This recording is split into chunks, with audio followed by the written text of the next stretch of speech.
Hi, this is the Sense Month call. It's 2 of 2. We did one earlier here in April 2022, and this is our second call.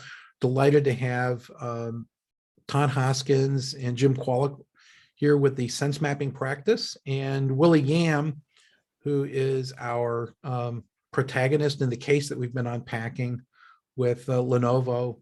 And last week, we talked about all the preparations we were doing for the new product line that Willie was going to launch. And we're going to talk about what we actually did together over a, how long was it? 4.5 days, 4.5 day period of time, right, in Hong Kong itself. Willie, you want to give us a quick recap of what we're talking about in terms of the product that you were trying to bring about? No charts needed, just a quick yes, verbal. Definitely. I mean, again, the project that we're working on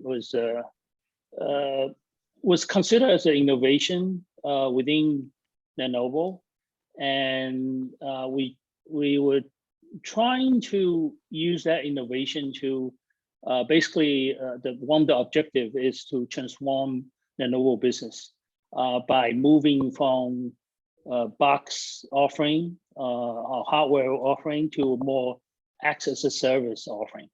So we're being given a opportunity from a company perspective to invest in this project by creating a IoT platform.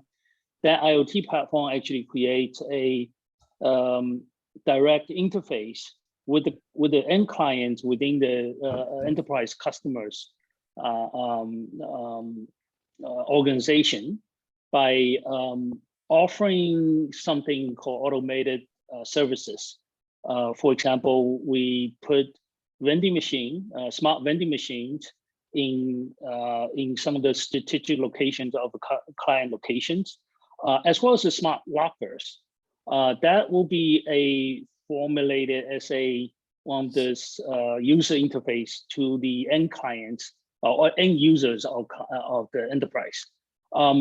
Through a platform behind the smart vending machine and smart lockers, we actually deliver all sort of services, including selling a devices through those vending machines. And helping the IT organization to really help the end users to exchange essential IT devices, such as broken PC, to be put into smart lockers for exchange for good PC, while the IT working on in the background to fix their PCs, for example, right? And this actually one of the key concept of delivering such services is convenience. It's automated, touchless solutions to the end users, and also efficiency being delivered through IT organization, because so that the end user doesn't have to every time go to IT and create a use cases or create a cases to get those services done for them. So it's all very much automated, and they can interact through a app or portal, PC portal, to request for services or request a device to dispense through a vending machine, or using that as a exchange. Therefore, I mean, our team actually it is global in nature, because again, I want to emphasize the complexity of it. Although the concept is very simple and putting the machine in front of customer and then deliver those services to the end users. However, the back end of that, it's very complex because it's global in nature. We have to deal with a global supply chains.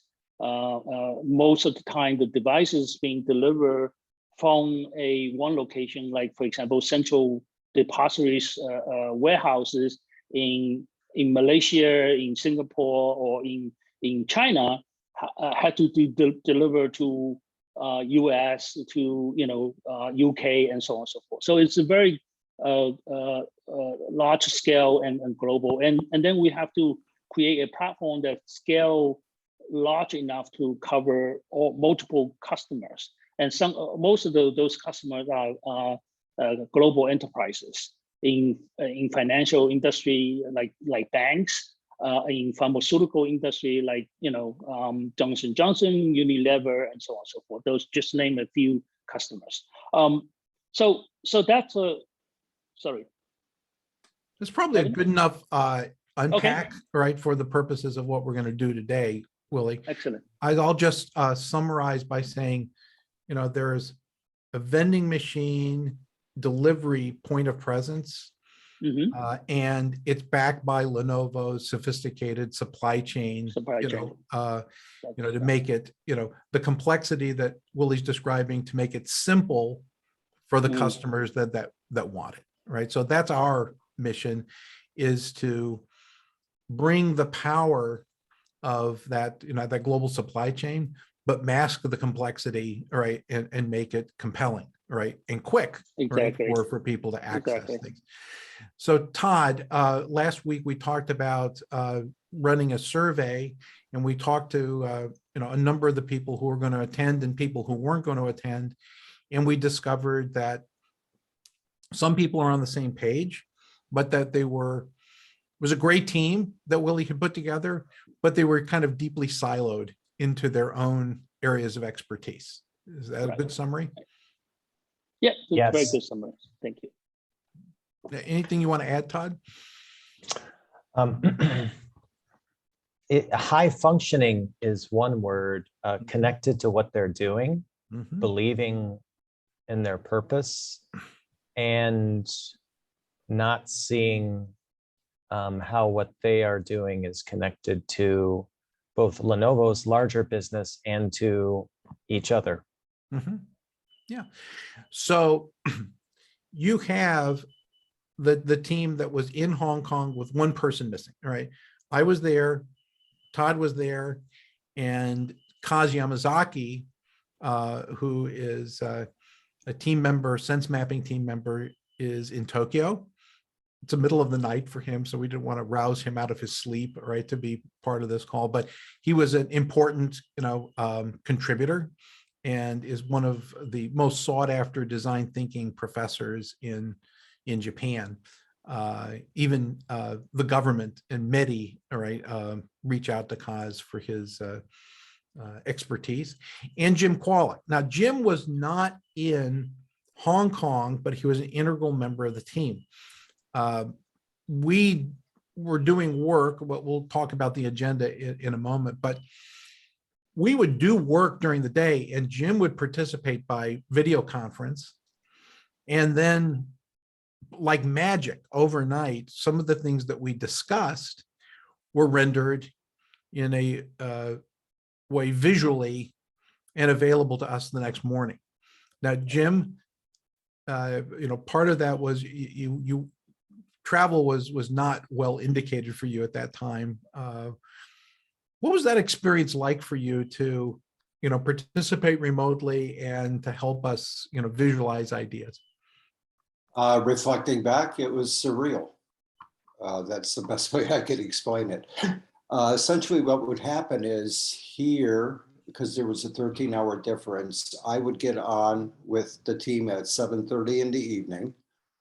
The first night, I participated all the way through the entire evening.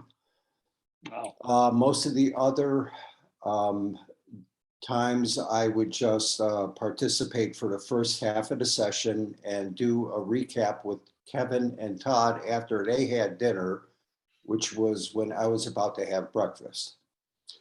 And again, reflecting back, I think more than anything, what helped me was 20, 30 years of being in the business and visualizing for people. So I was able to not necessarily template, but draw from a vast amount of visual knowledge. And essentially, we came up with 2 or 3 visuals within a 12-hour time frame that encapsulated the entire day. Mhm. And it was a very, very unique experience that I enjoyed quite a bit. Willie, what was that like for you, seeing things, entire conversations visualized overnight every morning? It was very efficient. I mean, definitely, because every morning we did a recap of the last day's work, and also so Jim's work actually helped us to visualizing it and also summarizing it into a very succinct message for us, and then that actually provide a continuity for the next day's work, right? So that's very efficient. Thank you. All right, Thank you. very good. So we have the setup. We did a lot of pre-work. We probably did a half dozen different calls and meetings prior to going to and arriving in Hong Kong. I'll just remind you that we were arriving as COVID was incubating, but we didn't know what it was, right? There were kind of like, there's something going on here, right? But it wasn't until the following quarter that we had a name, right, for what we were kind of hearing about in background. But it was an interesting moment to be there. So we did. Let me just show you. This is the team, right, that we had together. So there's Kaz, all right. Let me see where. Here's Willie right here. Todd, and I don't know who that guy is. I don't know, but in any event, we had a combination of people from operations and engineering in the room, right? There were some marketing people that didn't come. This was the key representative, right? Shirley, who was representing what we were trying to do for customers. And this is the key person that was represented from an operational point of view. And was this your lead engineer, Willie? No, the lead engineer actually attended the meeting as well. He's Eddie Xu, but then he's not in this. He's not in this picture. picture. That's right. Right, Okay. right. But I also want to point out behind me, this guy, he actually managed the services delivery. It's like a post-sale services and delivery leader for us. He actually, as we sign on a customer contract, then he's taking over, build the project management process with the customer, with the delivery functions. And after the delivery, for example, if the project closed, then everything all delivered to the customer. Then the operation, the lady on the left side here, who takes over. So we form a closed loop of customer services, from conceptualizing it, designing it, helping customer to build it, and then obviously we hand it over for operation team to maintain it and support it globally. So that's the concept of the whole process. And then we work with customer end to end from that life cycle. Yeah. Okay, so it was a good team. We had people from China, all right, many parts of Greater China, all right, and we had somebody from Japan. We had a guy from Australia. We had people from India.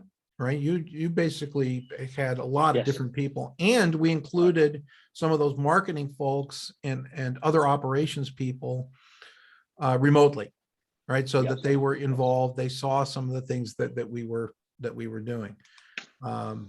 So let me Yeah, the people who did not attend primarily, again, located in far away, in, for example, in UK, London, as well as in New York, and East and the West Coast in the US. They are primarily functions, serving the functions for business development as well as the pre-sale support. right, exactly. So I want to remind, all right, that that the model that we brought to the table was that we want your business model and your customer benefit to come into this, shared space of user strategic experience or use, where you have mutual benefit and co-created value between the business and the people being served. So we spent time, right, in a variety of different ways fleshing this out. The people who participated liked the experience. I mean, I'm taking you to the end first, but they thought that it was time well spent. Willie, how would you summarize the time that we shared together before I start to show a couple of specifics about how the day worked or the week worked? Yeah, if I have to summarize again back to our original intent for this workshop, is that our team was very technical in nature, and many of the designers, even for the business development team, they are more from a sales perspective and to sell, not services, but mostly product, right? So this actually journey, a workshop or throughout pre-work to workshop, it actually opened up our mind and break down the barriers of our understanding how to deliver a excellent customer experience to through our products, through our design, through our marketing and branding, as well as services, right? All integrated together to deliver exceptional customer experience. That's our objective, and I believe again through this workshop, as well as the concept that brought by the team to us was really not in our previous experience, right? So it broadened our horizon in terms of understanding what the customer's experience is all about, right? How to deliver that experience. Yeah. So I want to just point out that these comments that were delivered verbally that we captured, we said we passed around a digital recorder, to get information during certain segments of our time together. You'll notice that these comments are not about our team per se. It's comments about how they felt about themselves, right? Which is the residue of what we try to accomplish, which is, it's not, shine the light on us as, the sensei or the teachers or the facilitators of the time. It's, when you look at this, they felt empowered, right? They were, they felt like they could all make a contribution, right? That they're brilliant, okay? Not us, them, right? And, so I think that part of the reason this works, so well, if you've been in facilitated discussions, is we weren't in the spotlight, we were holding up a mirror, right? And that mirror was meant to, be well polished and reflect well on how they thought about themselves. And that was designed. Which is very important, right? If we can, yes. if we do take care of our own team and make them work with the purpose, then eventually it will turn around, serve our customer much better, right? That's the idea. 100%. 100%. We enable our team first to help them to enable our customer. Exactly right. So at this point, what did we create? Well, this is one of the types of maps. I'll say to those on the phone that we did a version of this where it was all struck out, that you couldn't see the detail, and we won an award for a paper about this last year, right? That was submitted to a major ergonomics conference, the Applied Human Factors and Ergonomics conference. So we really did demonstrate that this is a good methodology. We've talked about this looking a little bit like music, right? Where there are notes that are being played. These are, over time, in the above part are the sense making, what's happening in the head, heart, and gut. And then below the gray line is the line of tangibility, where, it's what do you see? What do you hear? What do you touch? What do you, smell, taste? You don't need to understand the detail. You just need to understand that we took a lot of ideas and we're putting them into these sense maps. This is the sense mapping technology. This Jim, is the sense mapping technology after Jim has applied his beautification and his ability to sense make out of our 400 sticky notes, in which, in order to give Jim the information he needed, we needed to take a video shot and walk around the room and explain what was on the walls and why. This is kind of a fun way that we're doing this. We're working backwards. So, this is one of the final outcomes. But in order to get to this outcome, we had many sticky notes on the wall as part of the mapping process. But before we could get to mapping, we needed to get to coherence. And so I think maybe as we go back in time, we'll get to some of the coherence setting. Yeah, I mean, this is one of the early drawings that Jim gave us after our first day together. What is the solution being, what are the lockers and the vending machines that would be in enterprise locations? What is the solution being hired to do? There was actually a case study that we, provided with a similar title. What is your product being hired to do? I think that was from Sloan Management Review. And the example, the major example in the case study inside the paper was, why did people go through the drive-through at McDonald's and order milkshakes, all right, at 7 o'clock in the morning?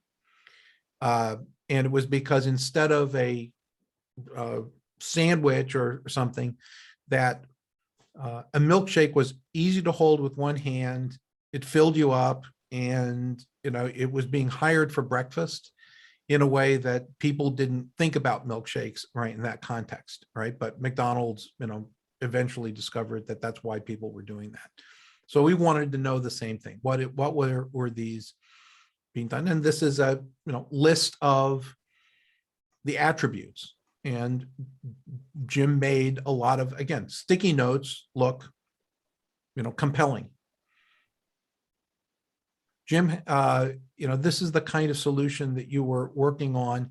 How long would you torture yourself to get to a visual like this? As I said, I have the benefit of having years of experience and to be able to draw off of things. Obviously, they happened overnight for you. So, and not only that, Jim applied some of his own reasoning about what the list should look like and in what order, right? Because sometimes we didn't do rank ordering or vote on ideas. Yeah.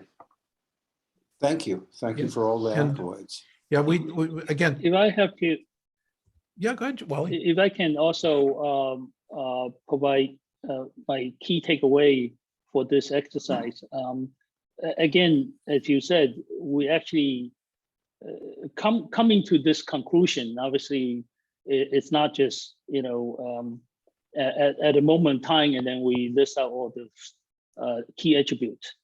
It's actually derived from our previous work. For example, we have to identify some persona of key stakeholders, right? For example, who are the users of this solution and services, and who are the providers? Because we are providing a platform services, but then this platform actually marrying the IT provider versus end users. So we are dealing with multiple key stakeholders within the organization to benefit from this solution, right? So we need to understand what really in the minds of IT provider, like IT managers, procurement, and so on and so forth. And then we need to understand what the users are required us to do to get this solution to them. Whether it's being convenient, whether it's being easy to operate, and it has to be present and in the pleasant experience, right? So all those things would come together and then coming up with this chart. Yeah. Excellent. So, we're, as Todd indicated before, we're presenting today in inverted pyramid style. If you're familiar with the way a newspaper article works, is we're not building up a logical set of things and here's the punchline. We're showing you some of the conclusions up front and then giving you some of the detail as we move forward. Why did the inverted pyramid style originally, come into existence? Anybody know? Even my team members. Todd, do you remember? No. Okay. Linda, you want to guess? Oh, I'm just thinking it's kind of similar how I would build a PowerPoint to engage quicker. People, the storyline sometimes is important, but to cut the bang up front, so to speak. Yeah. And then go back and tell the story. So the origin of the inverted pyramid style for journalism, for newspapers, was that the people were transmitting the stories via telegraph lines. And what was happening is that the telegraph lines in their early days were not reliable. So they had to tell as much of the story as they could before the line dropped, right? So it was born from, I got to give you the nut graph, which is what they call the lead paragraph. I've got to give you that and as much detail before, the thing drops, right? And that is why inverted pyramid style is the way it is, all right? And for anyone watching this who does not know Kevin Clark, that is a Kevin Clark moment right there. He's full of hundreds and not thousands of those. I mean, I was trying in my best, but Kevin nailed it with the history and the facts, whatever. Yes. But just, Yeah. headline, key capture. Yep. So that's the structure of our time today. Now, what we did was we had all these ideas by the end of the week, but it's like, all right, we've got to rapidly put this into something that's actionable. So we created this chart. When I was at IBM, they affectionately called this a Clark priorities chart. They named it after me, but I mean, it looks pretty much like a standard consultancy 2x2, where your higher impact and lower impact is one axis, and higher costs and permission are on the left, and lower costs and permission are on the right. Your sweet spot is up here, where you could walk out of the room and do some of it, and you wouldn't have to ask anybody or spend a lot of money, right? That was, and then after you start to do things that people like, you can start to move across over into the things that are more expensive and that you're going to have to ask people, whether you can get on their turf. Again, detail is less important than, the type of picture. And then we said, all right, let's assign people to, the various types of work, right, that we want to do. And we, presented what we considered to be, good priorities. And it was pretty detailed, as you can see. And we kind of started to wrap up. And we said, that the aim of art and our art together with you was not the outward appearance of things, but their inward significance. What were we going to do to deliver significance to the customers, but in a way that was externally beautiful, right? That would attract them, that wouldn't want to make them come back. So Willie, I just went through a very rapid, view of, what our recommendations were, without a lot of detail. But what I think that your team created a lot of intellectual property in a very short period of time. Yeah. Again, with the team's help, right? With the sense mapping team coming together and then providing their expertise in terms and their industry experience, it allow us to think out of the box a lot of times. I just want to make another example. Like, for example, when we thinking about this box, the ergonomic design of the vending machines and smart lockers, how can we make the services and the delivery portion so that the customer can come back time over time, time and time again. And we talk about the smell, the fragrance of the machine. Those design, if it's too industrial, then it's going to be very boring, right? So when we talk about at the time period that we're starting to sense that something happening in terms of COVID, in terms of pandemic is happening, right? So we also talked about how we're going to help the customer every time they use the machine to sanitize themselves, like by putting a hand sanitizer in the machine to integrate it into it, and so on and so forth, right? This is just a few examples that we're not just thinking about the functional aspects of it, which is primary dispensing stuff, right?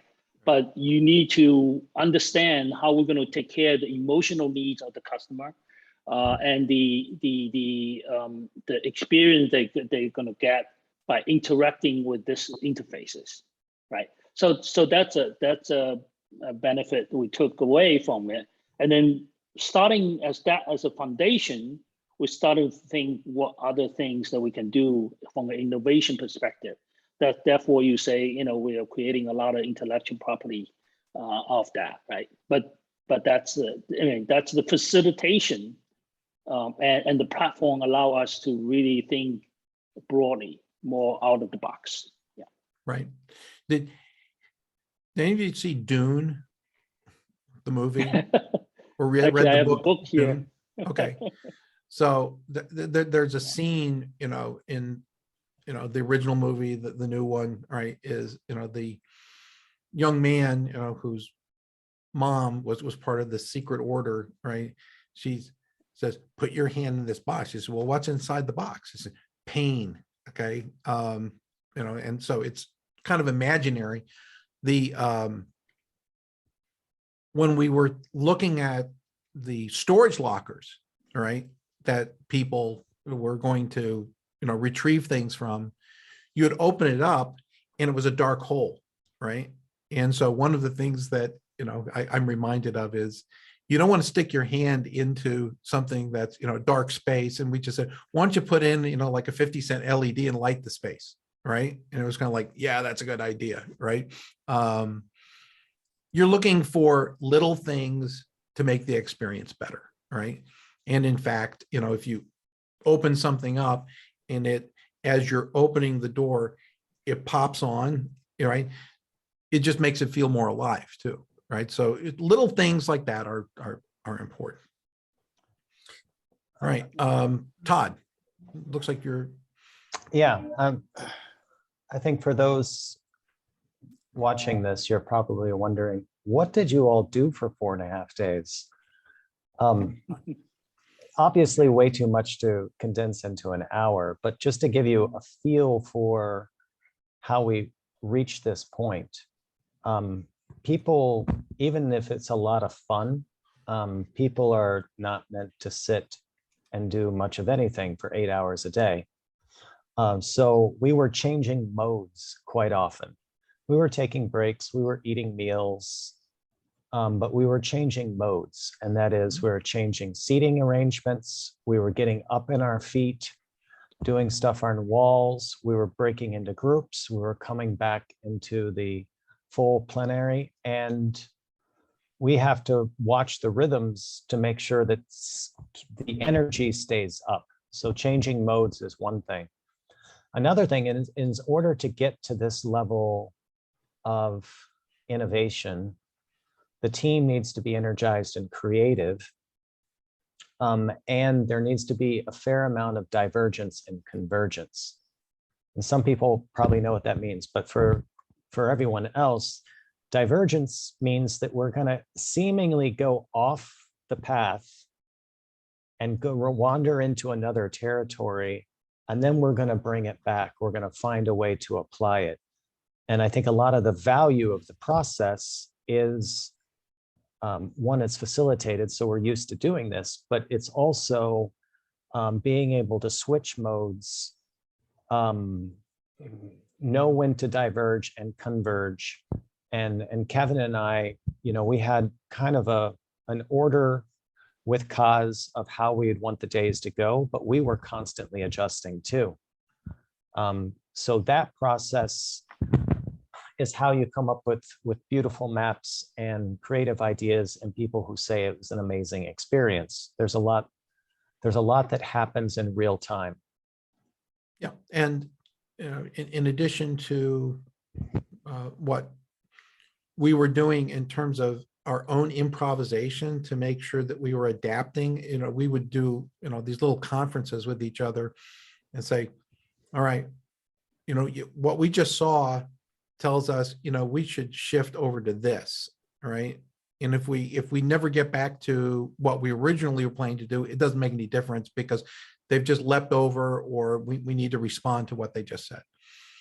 There was, in addition to a lot of what you're seeing that's visual, there was music in the room, right? We, made sure that, that there was not any moment where there was silence. There was always energy in the room with us. I want to remind, Kevin and team that we also make the workshop very hands-on. Because we have two, we actually set this workshops up in a ambient that it's like a lab environment. So we have two prototypes there that for people to interact with. And then when Todd was talking and then Kevin was talking, when we get to a certain concept or get certain kind of design element of discussion, we can just point it up to the machine, say, hey, this is how you feel like, how do you, so first of all, everybody go there and then operate the machine a little bit and then see how it goes. And then later on, if we have to change the things, then we can envision, the changes and the design aspects of it can be reflected in the real product, right? So that's a very important setting for us to really connect the real world with the concept. Right. It's interesting that one of the things we talked about was, so what else could we do to extend, the senses here? We know that it can look great. We had a number of different sense and respond areas, but we talked about, well, maybe we give them something, when they pick up their PC when it's fixed and they come back and get their ThinkPad, maybe there's a Lenovo chocolate bar right in there with it. as positive reinforcement. Your baby was gone for a while. Here's something. I started doing business. I just got a concert grand digital keyboard from a company called Sweetwater, and Sweetwater sent me candy, right, with my order, right? And I said, all right, I guess they're playing off of their name, but they also, it's extra sensory, right?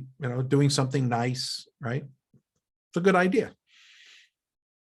If anybody's ever gotten an invoice paid by me, they get a piece of Ghirardelli chocolate in addition to my thank you, right? So that's just something nice to do, makes it a little bit more memorable. So let's go back, right, to this was how we laid out our time together. The detail up here is less important than looking down here.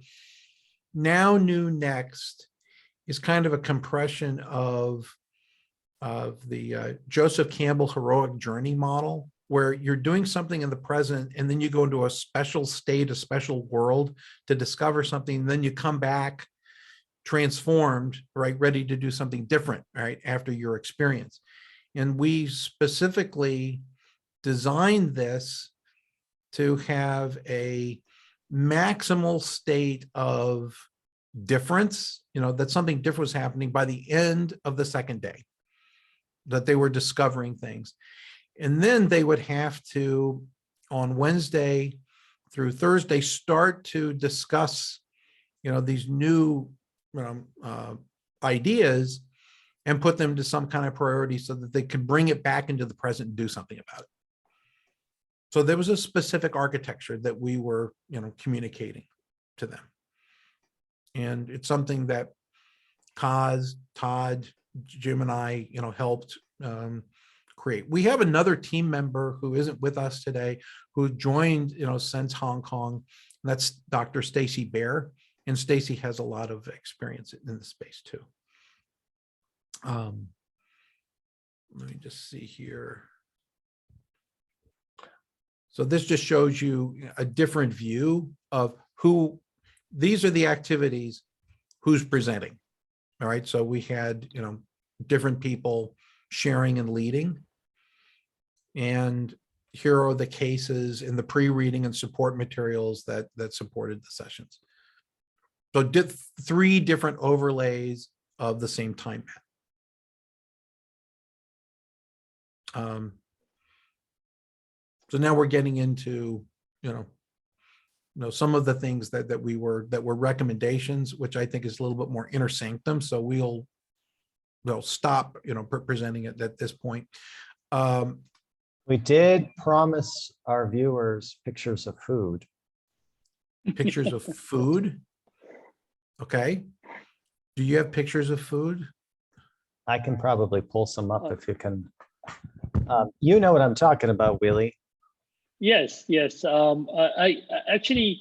The hot pot dinner. Yeah, I thought about this morning to bring up some pictures, but then I forgot before I joined. So if you have those pictures, please share that with us. Yeah, it was great fun. Not sure. I mean, unfortunately, Jim was not there because we do. It's another level of bonding. So it's not during the day we have workshop, the instructor, and then the kind of student kind of relationship. But then at night when we get together and then sharing those food experience, it's totally different, right? I mean, it was a good fun, basically. Yeah. It was like an Anthony Bourdain thing. So. That's true. Exactly. Yeah. Oh, exactly. no, Willie, I wish I was there because I am the one person who can consume more food than anybody else on this team. Wow. Yeah. So. Yeah. Well, we have so much food that it's amazing. And at the end of the day, we couldn't everybody was so full and walked away with a very very satisfied. I've got some ready to share, Kevin, if you'll Guys, allow hold me. on a second. I was looking in my thing while you were looking in yours. All right, here is the go. This is not the hot pot dinner. This is a different. Oh yeah, evening. that Yeah, was I'm the gonna- kind of street food. Yeah. It's That's An sweet, that's yeah. cause. An example of a small example of Post-its, including on someone's temple. That's right.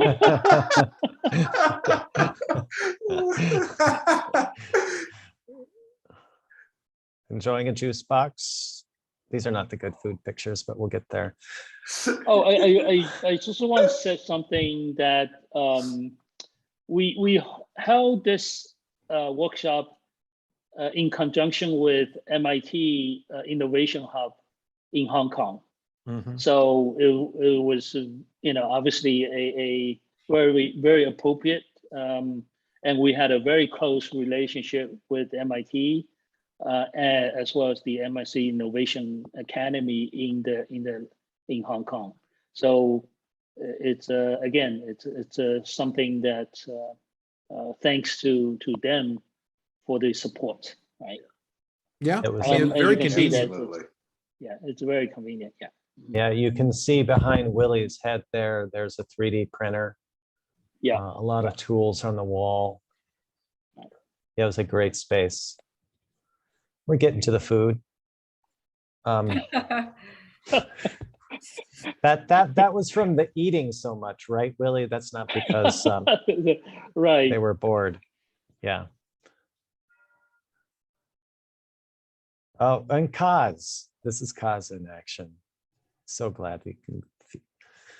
Here we go. This is the hot pot dinner. Yeah. Whoops. we don't need to show videos. Yeah. Yeah. Willie, can brief description of the tradition of a hot pot dinner? So I'm not sure anyone on the call here has experienced Chinese hot pot, and I have, yeah. I mean it actually it's available in US as well. I mean if you I mean LA, there's a Acadia section of the LA. We went another time when I'm here this time around. If you look it up, like in Yelp or something, you can definitely find some good hot pot restaurants in East Coast as well as the West Coast. So the idea is that you cook for yourself, right? They prepare the food raw, the vegetable, the meats, the seafood. They clean it, everything. And then they brought it onto the table, and then they basically set up the broth, like either hot, spicy broth, and then the soup, right? And then you can select different type of base for the broth, and then like some is not non-spicy, some of them is spicy, and then you cook for yourself, right? You dip your foods into it and then let it cook, and then also on the side you put some ingredient like seasonings in a bowl, and then you dip into the seasoning once the food is cooked, and then you just keep you just eat it like that. It's a very interesting, and it's a best for group setting. Right, if you have one or two people, it's probably not so much fun. Although you can still do it, but then, but it's a better for a setting like this. We have 15, 20 people all together, sharing so much different variety of food, and some of them is quite exotic as well, like stripe and intestines of the any animal.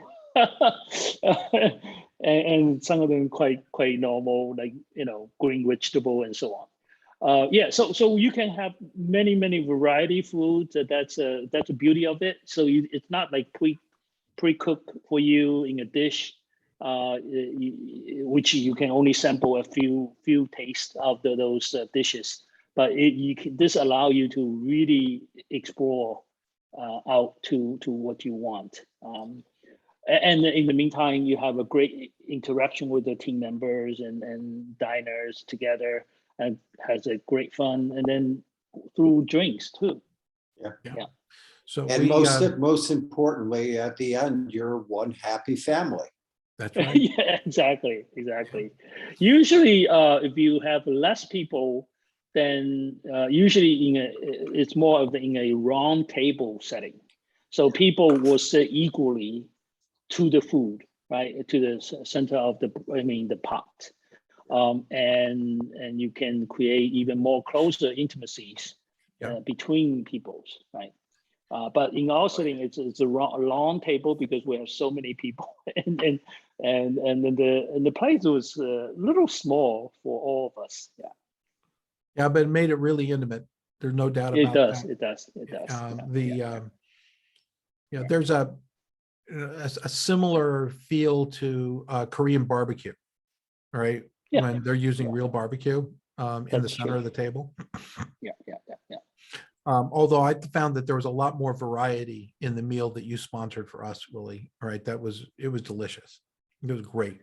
Thank you. It reminds me that as soon as COVID gives us permission, this team has designed a sensory safari to take people to Tokyo.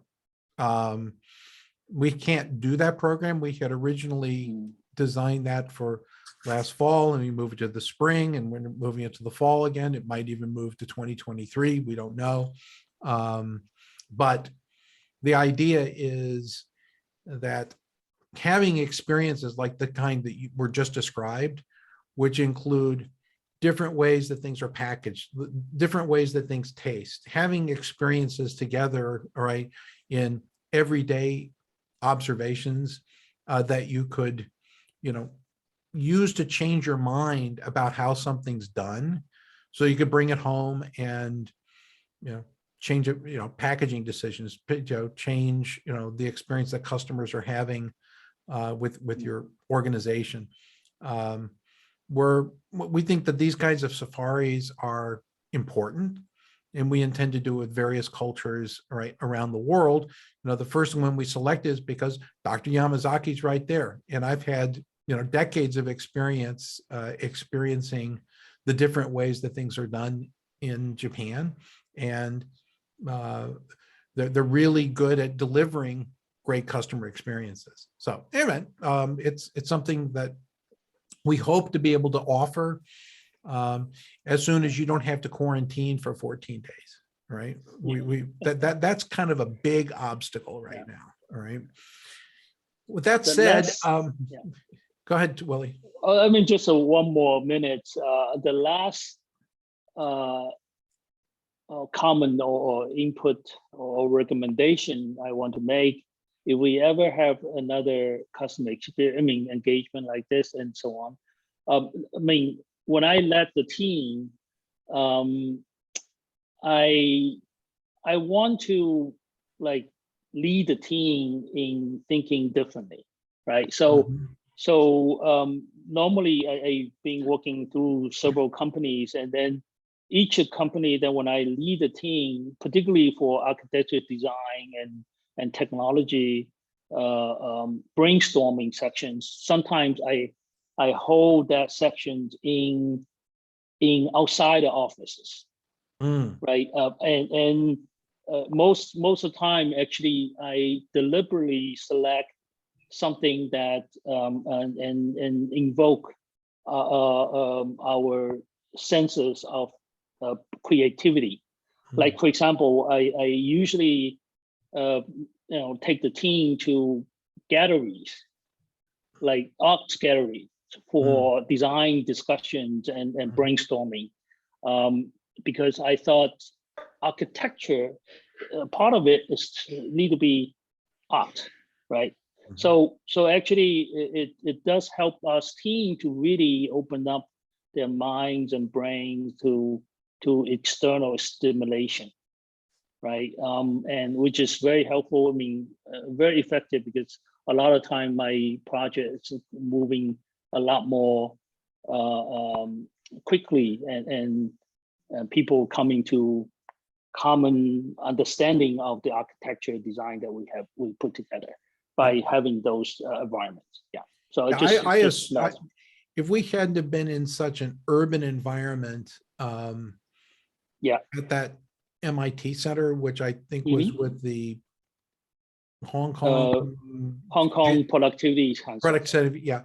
You know, if it was an easy walk to a park or something like that, you know, it was pretty routine, you know, for other clients, you know, to go outside and go into the park or go into the woods, right? I know that those are things that, you know, Pod not only metaphorically, but physically, you know, thinks is a good idea. I do too. You know, especially if, you know, there's a purpose to the time.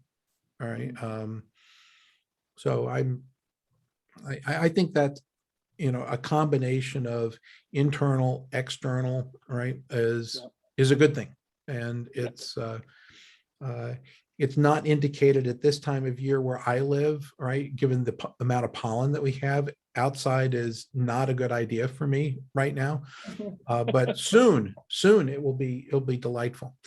Well, Willie, I want to thank you for sharing your thoughts and your experience with the sense mapping team and with what we accomplished together. Let me just go around and we'll end with you. Todd, any concluding comments before we wrap up today? I just want to remind everyone that sense mapping is a full body experience that also involves eating and fun. You bet. Jim? Thank you everyone for being here. I really enjoyed this hour. That's all I have to say. Okay, fantastic. Linda, any questions or thoughts as we wrap up? Not questions, but I just comments. Thank you for sharing all of the experiences. And believe it or not, and Kevin, I guess you know this, and that's probably why I'm part of this as well. But at Pepsi, you know, as a transformation person, the change management piece, or how you deliver the information and how you engage people, was very intricate to what I did. And I did these large, like, learning maps, like Monopoly games. And in order to deliver that, we did almost like I saw on one of your grids. It was like understanding where the organization is now in terms of learning and concepts and ideas. And then that dictated whether we did out of seat exercises or, you know, around the board and those types of things. And very conceptually the same too. And there were learning maps, and we taught people, this was to deliver it. We taught people about making pizza, something totally different. So they couldn't say, oh, I know that, or I know that. So they get to use their mind differently. And all of the out of chair exercises were kind of fun and cool. And some of them were like, you know, scoring points in a game or whatever, but they related it back, some sort of corollary. So I appreciate all of the activities that you're sharing and doing, because I can relate to that. We have actually explored trying to teach parts of doing sense mapping in a cooking school. Yeah. All right. So that you'd be more hands-on. And as you invoke the Monopoly, you know, metaphor, I was just thinking what you'd look like with a top hat and a monocle. Right? Exactly. Yep. You'd still be a very handsome human being. All right, Linda. Patty, any questions, thoughts? I think so. Nothing to add. Thanks, everyone. Well, thank you for participating. Willie, the last comments are yours. No, I think, again, I'd like to thank the team for providing such, you know, expertise to us, and then taking us throughout this, you know, not only the technical aspect of it, but it's a fun aspect of it in terms of the workshop and journey, the whole journey. I think this process and practice, it is repeatable. It's highly replicable to a lot of customers when they going through the same journey, right? I think there's opportunity for us to really engage some of those customers for taking them through the same experience. Yeah. So Thank you. anyone who listens to this later, if you'd like to know more about sense mapping, more about how we do what we do, and we're trying to give you a story more than technique today, we'd be glad to share it with you. Again, Willie, thank you for being the protagonist Thank you. in this case, and for helping us win an award last year. Greatly appreciate it. And everyone have a great day. Look forward to seeing you again soon. Cheers. Thank you. Bye. Take care. Bye, Willie. Bye. Bye, Jim.